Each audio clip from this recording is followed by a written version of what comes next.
Hi, Dr. Strickland. This is Erin Edmonds with my second video reflection. What have I learned over the past week about research? From the online class and reading the textbook, I've learned more about the difference between a research problem found in a quantitative versus a qualitative study.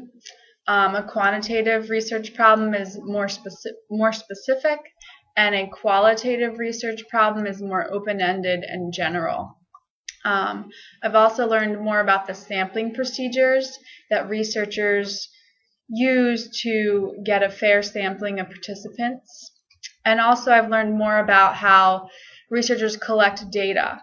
For a quantitative study, they use tests, and I learned about different kinds of tests that can be used. They also use questionnaires, observations, and interviews. And qualitative studies use observations, interviews, and they also analyze documents and artifacts. What challenges have I encountered? I've been finding a lot of articles, but a majority of them are quantitative articles. So I'm not finding a lot of qualitative articles. And I'm afraid I don't quite have a good balance between the two research designs. And I'm not sure what exactly we need for the final literature review and if I have enough of each type. What successes have I had? I have been finding a lot of good articles that pertain to my research topic, and I've been having more success in just locating them. And you explained to us in class some different ways to go about that, and that's been really helpful for me. I used to just type something into Eric, and if the full text didn't come up, then I'd just kind of be like, well, I can't get it, so I'll just move on and try another article. But now I understand the different avenues that you can take in order to get the articles that you want. So that's been really helpful.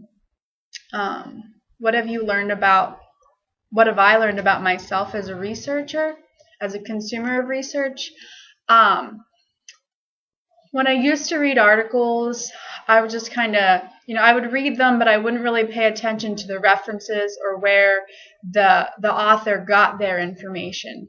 Now, as I'm reading them, I'm a little more in tune to those references and those citations within the text. And when I read a quotation or some information that is cited, and I think that would be helpful when I look back and I can find the reference, and then that's another article that I could possibly use in order to help me with my research. So it's been helpful too in finding the articles.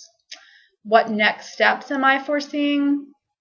I guess just reading more of the articles that I found and kind of looking for some common themes or ideas that are contained in a lot of the articles, and that will help me kind of to develop a kind of an outline for my literature review, where I can kind of pull out in my broad general topic, kind of pull out some specifics that I want to touch on that all these articles have kind of had similarities with.